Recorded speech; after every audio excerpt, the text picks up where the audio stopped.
To another live coaching.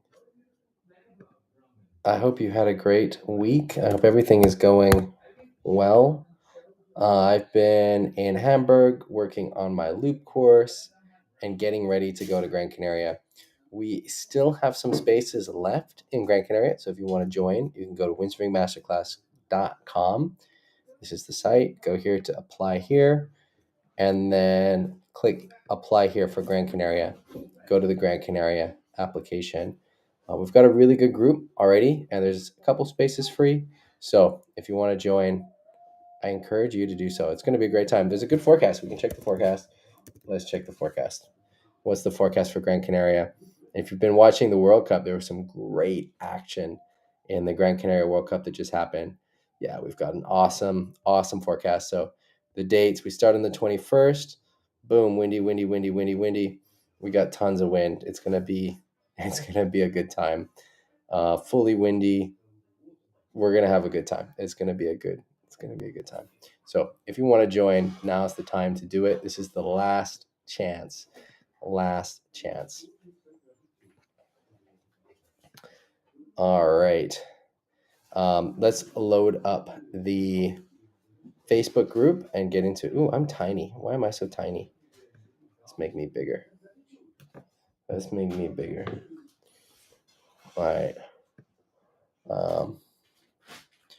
Also, you know what I can do? Let's try something and see if this makes a difference.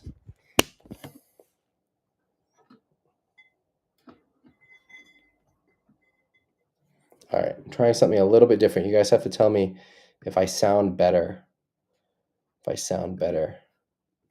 I'm changing the audio a little bit because I've got my better mic set up.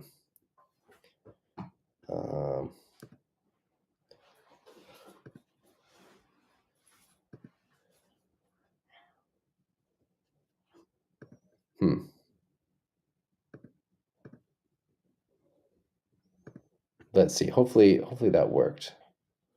Because I've been recording for the 4-loop course, which is going to come out soon, very soon, and I'm excited, very excited about it. All right, let's get into the Facebook coaching. Oh, there we go. Now that's on the right mic. So hopefully that sounds better. I can use this from now on.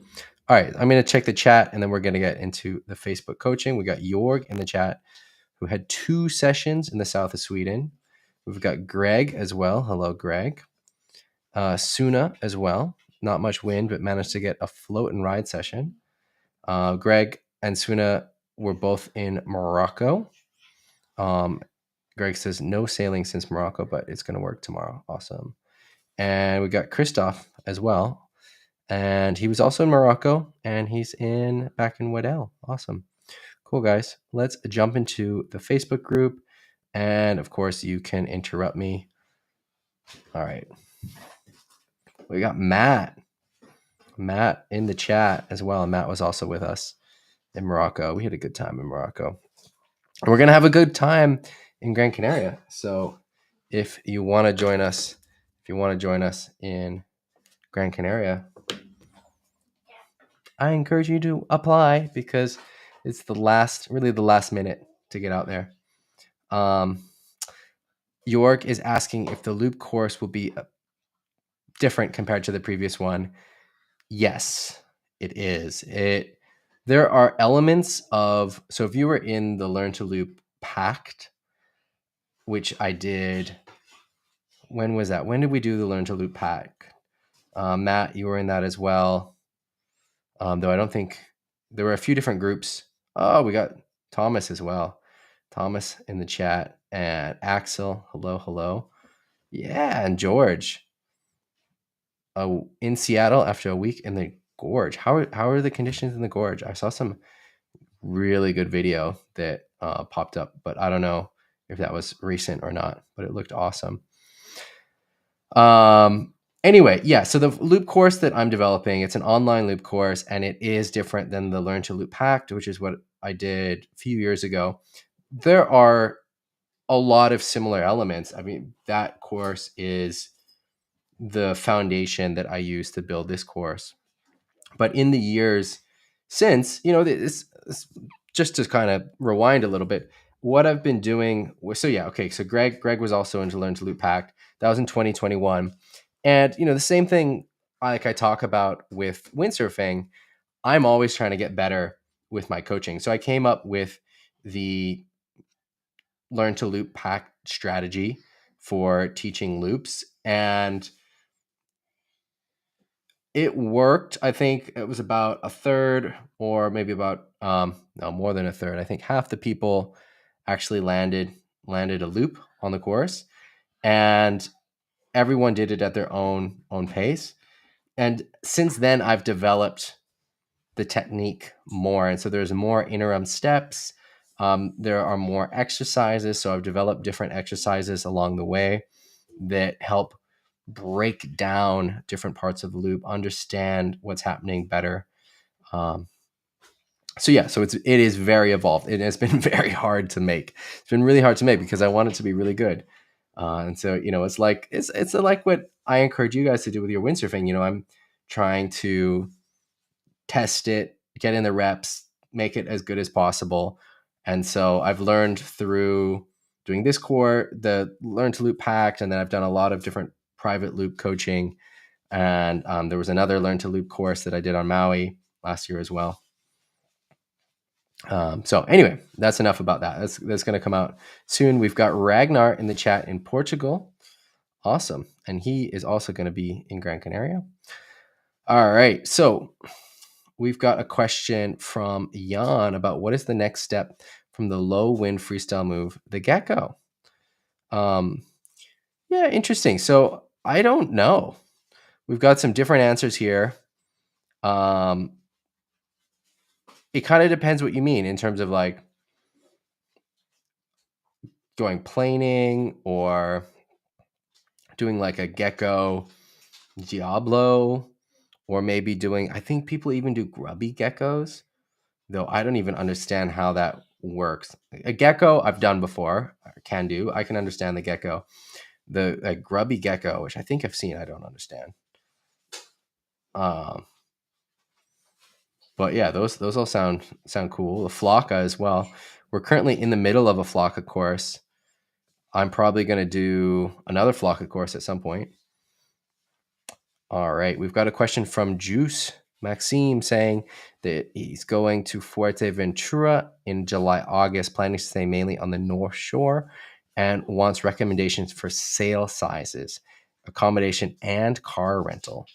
So we've got some good comments here. Unfortunately, I don't really have info. I've been to Fuerte a few times, but where the World Cup is in the south. So I don't know, but I think it's a lot of fun up in the north. And from what I've heard, you want to have good light wind gear because it can be light. Awesome. Let us know how it goes. Let us know how it goes. And if you want to come over to Gran Canaria for the masterclass, let me know. Cool. Thomas with a new board. Looks sweet. So Thomas, what is the idea behind this? What is the concept on the outline and the bottom shape? Looks cool. I like it. George is asking or saying, he's answering my question, saying awesome days, lots of different sizes between 3.0 and 4.0, some hatch days, wall days. Cool. Yeah, I want to see some video. All right, Mateo is in Pozo and he's working on his back loop. Can we make these bigger? Let's make these bigger. All right. I got to move this over so you guys can see it better. All right, there we go. All right. So there we are. And let's play. So what I like here, which is cool, is this is obviously just filmed with a phone. This is just filmed with someone's phone on the beach in Pozo. Nothing fancy. It's just someone holding a phone filmed vertically. And I love it because getting the footage is the most important part of getting footage. And sometimes when we think about getting footage, we think about then buying cameras and setting up solo shots and getting Insta360s and GoPros. But actually, it's just about getting footage. And if you have someone on the beach who can film you for a few runs with a phone, and that's what you can do to get footage rather than worrying about what kind of camera to get, what kind of Insta360 setup to use, then just do it. Of course, it's great if you have a professional camera and someone sitting on the beach filming you. That is the best. If you have POV footage from a GoPro or an Insta360, that's also really cool. But my point is, you don't need those things to get footage, just to get the basics of the footage to get better. Just a friend on the beach filming. And this is a perfect example of that. And it's a little bit far away, but so what? We can still see what's going on. So Mateo is trying to work on his back loops. And okay, so Pozo. I love Pozo for back loops. Now, a lot of people say, oh, Pozo is terrible for learning back loops. It's so difficult, blah, blah, blah, blah, blah. And yeah, I think that can be true. And I think that that's one of the reasons that it's so good for learning, because if you learn how to do back loops in Pozo, you end up with pretty good technique because you're really using the wind. And so you have a really good understanding of how to do back loops with a lot of power in the sail, which is often the problem. So often when people learn back loops, they can maybe do them when there's not that much power in the sail. And then once it gets windy, then they're really hard. But in Pozo, you're learning them in those hard conditions, as you have to learn how to use that wind to help you, how to get height and how to get rotation and how to land. So Mateo, you're doing a good job getting height. Like, this is a tiny little wave. You're getting some height. Um, can we zoom in here a little bit? Yeah, we can. So can you guys still see that? Yeah, you can. All right, so we're making it a little bit bigger. So hitting the ramp, getting some height, steep. So what I would like to see is the sail more closed and more pulled to the back. And that will help you travel more into the wind. So like the sail more to the back of the board and close. And that will help you climb the wind and be in a better position when you get to the apex here. And then as you're coming down, then you want to be in these conditions, pushing that sail to the left and sheeting in. So I think people are maybe, I'll see what the comments are, and I think they're probably talking about what's happening when you're coming down. But I think there's a lot about what's happening as you're going up. And so here you can see the sail is pretty open, and I want to see that more closed and really leaned back, push back towards the tail of the board. And then as you're coming around, then you can push it forward to help. Let's watch the next one. So here's another one, different angle, kind of poor quality. This is from the Pozo cam. Ooh, it's one-handed. I mean, that one's pretty close, actually. Tiny little ramp. But again, closing that sail and then pushing the sail forward as you're coming down is going to help you get more rotation early. A lot of times we're not talking, a lot of times with the back loop, we want to actually get less rotation early, but we want to get enough rotation. And so here, there's very little rotation until the apex. And rotation is maybe the wrong word. We just want to be up into the wind. And so if the sail's more back, that will help us get into the eye of the wind on the apex, whereas we're a little bit sort of under the eye of the wind. And that forces you to kind of keep the sail back as you're coming down to get some extra rotation. Whereas when we're coming down and we've already rotated a little bit more at the top, then we can push that sail forward, do the windshield wiper with our hands, stop the rotation, and spot our landing. So keeping that sail more towards the tail, and then as you're coming around through the highest point of the jump towards the landing, really exaggerating the windshield wiper, pushing that sail in these wind conditions to your left towards the nose of the board and sheeting in. So those are the two things. But I think you're doing good. I want to hear. Yeah, I want to hear how it goes. This is a cool video. I love this. This is Eric's kids. They're 15-year-old twins. They're on a 4.0 and a 4.4, and there's really almost no wind. I mean, look at the wind here. But this is cool. I love seeing families on the water, kids, parents on the water. I've got my own kids, of course, and yeah, that's awesome. Love it. Thanks for sharing. If you also have video of you with your kids, share it in the group. I think it's inspiring and cool to see. It's cool to have these like multi-generational activities that we can do. All right, here's some action. This is from Gelton. Let's turn the sound off. All right, so this is in Australia. Oof, backslapper. Cool. Looks fun. I've never been, don't tell anyone, but I've never been to Western Australia. It's somewhere I'd like to go, but so far it just hasn't fit because when I was training for the World Cup, I did that training in mainly in Cape Town and then also in Canary Islands, even in the winter. And yeah, it just never really fit the time when Australia was good. But I would love to go. I'd love to sail here, all the spots. This looks super fun. This is a cool angle too. I get annoyed when I sail with the harness mount. There's some footage of me that you can see in the past with the harness mount, but I get kind of annoyed with it. I don't like something on my back. I prefer something on the helmet or on the boom or on the mast in terms of the POV camera mounts. I wonder, what do you guys, a lot of you guys sail with POV cameras, GoPros or Insta360s. What is your favorite kind of mount?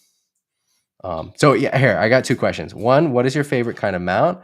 And two, what is your favorite to look at? What is your favorite kind of POV footage to look at? This is pretty cool. Pretty cool footage.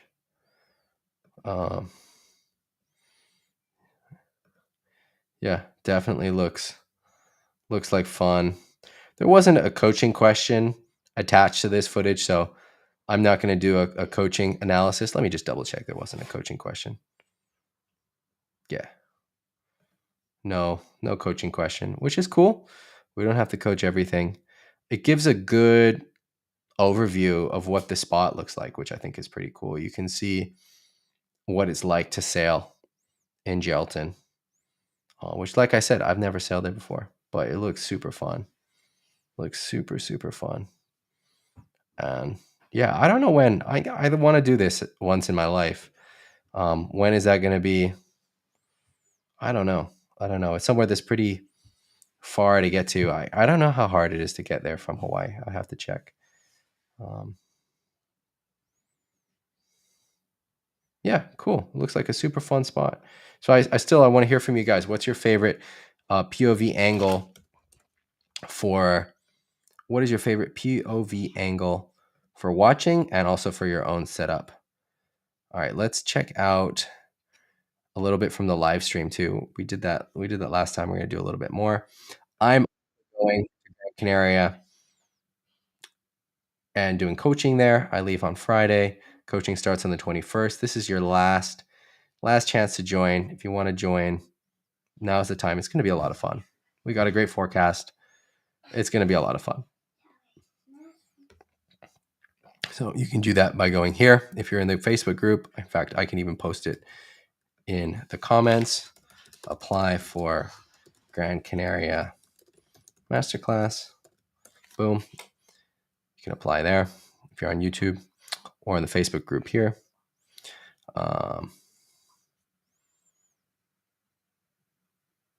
Yeah, cool. All right, so let's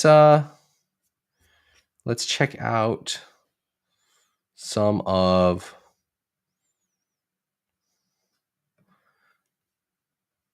yesterday. Let's check this out. So we've got some ads. Skip the ads. All right, so the women were on yesterday, and there are some pretty interesting heats, especially if you're interested in competing yourself. And I know that a lot of you guys do amateur competitions, whether it's IWT or whatever it is you're doing. Oh, by the way, check this out. We've got Jeff in the chat waiting for wind in Florence. Awesome. Thomas says Flicka outline KT custom concave mono with double concave, bigger board for big guys, but thinner rails for me and weight. Interesting. So what do you mean by mono and double concave? So is it like a single to double with a little bit of V?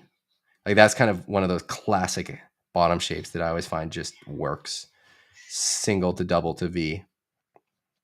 I like a lot of double concave in my boards in general. I like big double concaves. Cool. I want to know how it rides. Eric is in the chat saying PVB. Yeah. Paul Van Bellen. Also Jagger. I'm pretty good friends with Jagger. We used to travel together on the world tour. He's one of my favorite windsurfers as a person and also to watch. All right, let's watch some of these heats. Let's go. I was watching this live. I thought it was pretty exciting. Some good competition. So here we go. Let's check this out. So the heat's about to start. This is Sarah Kita versus I think this is Sarah Kita versus Kiefer. Yeah. And so Sarah starts off the heat. Check this out. So this is a masterclass in how to sail a heat from Sarah. Starting on the buzzer with a jump, landing it clean, into her second jump, 2 jumps, and then I think she even gets one more. Check this out. So 45 seconds into the heat. 45 seconds into the heat. I guess 40 seconds. 40 seconds even, not even 45. Now we're at 45. So 40 seconds into the heat, and she's already put down 3 solid jumps. Only 2 jumps are counting. That is how you want to start a heat. And that means for the rest of the heat, she can focus just on wave rides. So she was upwind to get those jumps, and the wave rides are going to pull her downwind. But that doesn't matter because she doesn't need to be jamming downwind with speed to get jumps going out because she already got her jumps. Now she's got this solid wave ride. Here, let's analyze that a little bit more closely. So bottom turning, she's got bent knees, bent at the hips, pushing the sail away from her. And again, these are super onshore conditions, right? She's doing a little bit of a laydown like Thomas says we should be doing. And I'm not anti laydowns. I love doing laydowns even in onshore myself. But it's hard, I think, for most people. And then coming up, looking for the corner pocket, like we're always talking about, and boom, getting that high five on the corner pocket, and then gets in this sneaky backside, which I love. I love that. Comes up, gets the backside on that section, little bit of 1-2 maneuvering. She could have done another backside there, but then opts for the front side instead. And falls. I think it would have been better to do a backside there, and then you can kind of try and get something a little bit farther in here in the bay. But she's just dominating. I love it. I love watching Sarah. She's such an awesome competitor.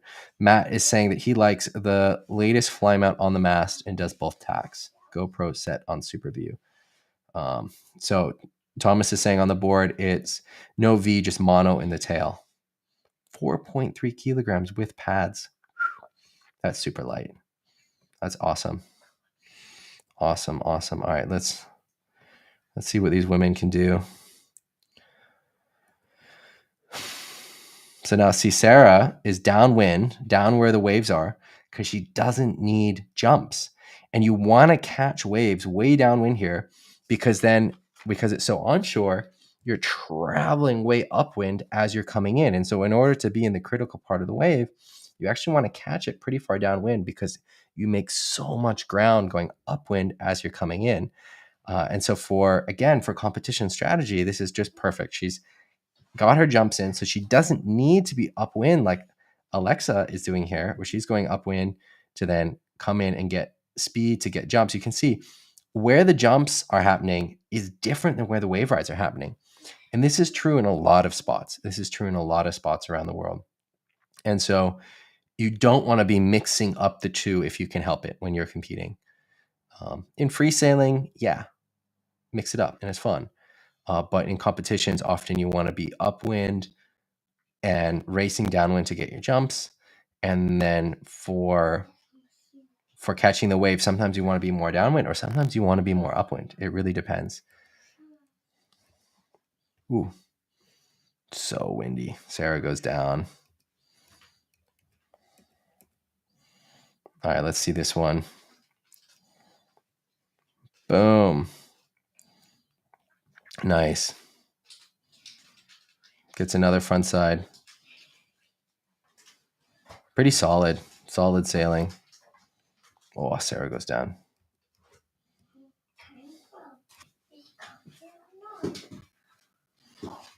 Good conditions. Oh, another stalled forward. Awesome. Look at that. Oh, and look at this nice backside. Nice backside ride on the little screen. Boom. Love to see it. Look at that. But she doesn't really follow it up. The thing with sailing and competitions, wave sailing, is you want to leave nothing on the table. You want to leave nothing on the table. So you want to just milk that wave for everything that it's worth. So you get in, turns left, right, center, keep riding it all the way to the rocks. All right, this one, kind of a funky, bumpy wave from Sarah. Not the best wave selection. Manages a nice little snappy turn. A little high five there. I like the frontside, backside combos. But this is a little bit of a funky wave. All right, a bit of a better wave on the outside from Kiefer. Whoa, just struggles though with the wind. Oh, this is a good section. Look at that bowling up. Oh, beautiful. Oh, hit some chop though. Good screw. Goes for a forward off the lip, loses it. Wow, look at that wipeout. She goes for a forward off the lip, loses the boom. Whew. So good question from Suna. Suna asks, are they able to get results from the beach during the heat?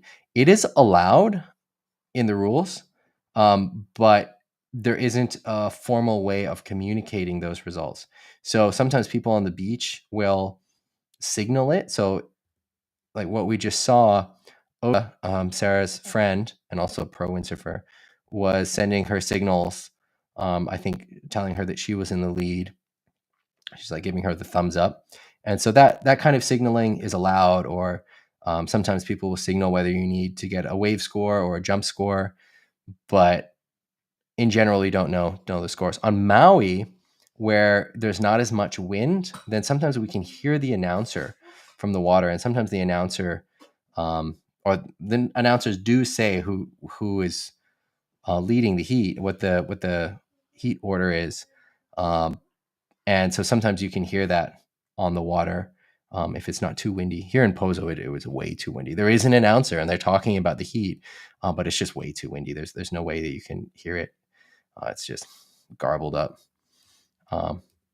But of course, everyone on the beach has their phone, and the phone has the live scoring. So yeah, Sarah just dominated this. Here you can see Oda 2 minutes ago, and she's giving her the big double thumbs up. So there's really not much. Let's watch the heat with Daida. But great sailing from Sarah, and awesome display of how to sail a heat. Now she's up against Daida, who is one of the most successful women windsurfers ever. I don't know how many world titles she has in the waves. I mean, Sarah Kita also has, I think, the most world titles for any woman. She's got, I think Sarah has, I want to say it's like 23 world titles, but it could be wrong. It could be wrong. It could be more than that.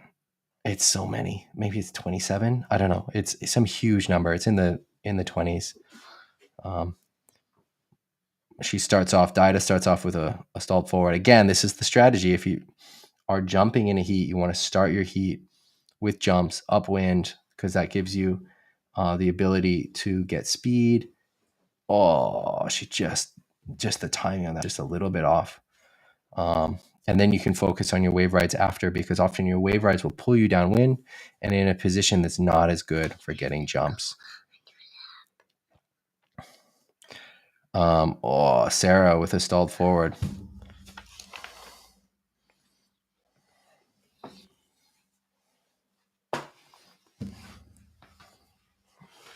I've got a co-host today joining me. Supposed to be in bed, but decided to join the commentary team. Oh, look at that big push loop from Sarah. So again, this is how you want to start a heat. You want to get your jumps in early. The heat's only been on for a minute or two, and she's already got both of her jumps done. And she can do more jumps and improve on those jumps. But if she wanted to, she could just focus on the wave rides. She doesn't have to fill her jump scorecard because she already has. And so if you are competing in an amateur event, a pro event, any event, that is a tried and true strategy. Also, it's one reason why time blocks are so important. If you're trying to work on your jumps, often you want to be in a different position than working on your wave rides. And so if you're doing a time block and you're just not even riding waves and you're just focusing on the jumps, you're going to get a lot more jumps in. Nice back loop. That is obviously so good. Landing's a little bit wet, but I think it's pretty nice. So far, Daida is winning the heat. She's got this back loop, stalled forward.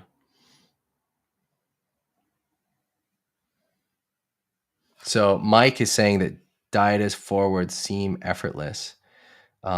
They seem effortless with all the work in the setup positioning. I think that's true for just all forwards in general. Once you have the technique, they are pretty effortless. And it is a lot about that setup. So let's see if we watch another replay of one, and I can go through it more slowly. Here she's going for one of these corner pockets, but gets thrown down. I don't know if she was going for a 360 there and got messed up, but didn't quite work. Let's see if we see another one of her forwards. But yeah, it's a lot about the setup. And once you have the technique, a table forward. Also, the table forwards, once you have the right technique, are really not that hard. They can be scary if it gets really windy, though, because you get pulled in a position. So here she's getting it set up, sheeting out, and then really pushing the nose downwind and then pulling in. Pretty easy. Once you have the right technique, they're pretty easy. There's a back loop from Sarah. Let's watch that again. Kind of delayed rotation, kind of weird rotation.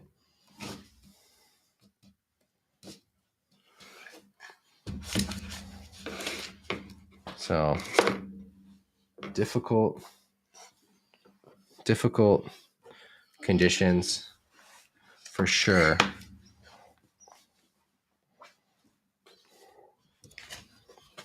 But they're both giving it a good go.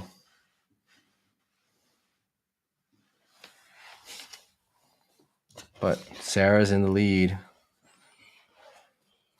Look at that. They're tied on the jump score. And Sarah's just making it ahead on the waves. In these kind of conditions, people often forget how important the wave scores are. You can do so well. Wow, that was nice. Wow, it's too bad she fell. That's beautiful. Look at this.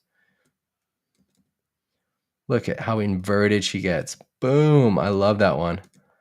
Oh, so tweaked. but she can't bring it back around. Looks like it hurt, but beautiful before it went wrong. And there we go. Sarah, another high five. See, she's just doing what we always talk about here, going backside, front side, getting in those high fives in the corner pockets. You know, it's not, what we're talking about is not any different whether you're, you know, at the amateur level or at the highest level in the world, like these women are. Let's see if we can see another forward.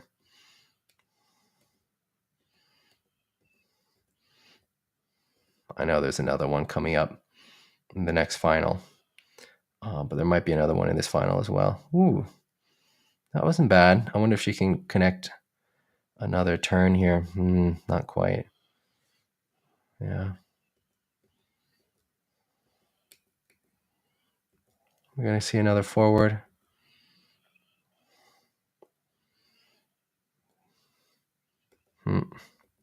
Yeah.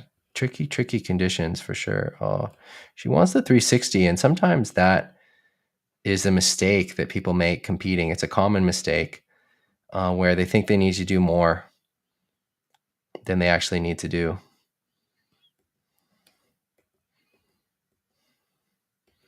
All right, I think the heat is over here. Yeah, that's not going to do it. All right, so let's get to the other final. Or maybe see one of the forwards in the replay. Let's see here. I think this is one of the forwards. No, that's a table forward, which we already talked about. Yeah, I guess we're not going to see it. So let's go to... All right, so here we are. No, this is...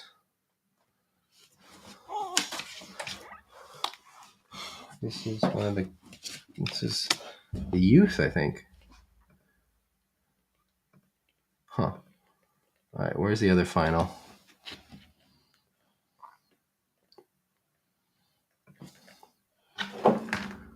Where's the other final?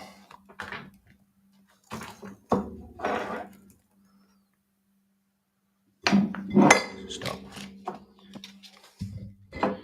All right. I think I gotta get this guy to bed. I want to find that one forward though, so we can talk about it. I don't know where it is. But yeah, the forwards, Mike, it's all about the setup. It's all about the setup. All right. I'm going to sign off. I will see you next week, Sunday. Gran Canaria then. If you want to join the masterclass there, go to windsurfingmasterclass.com. You can go on the side here and go masterclass schedule. And the Gran Canaria masterclass, apply here. It's going to be a good week. We've got a great forecast. Look at the forecast. Boom, boom, boom, boom.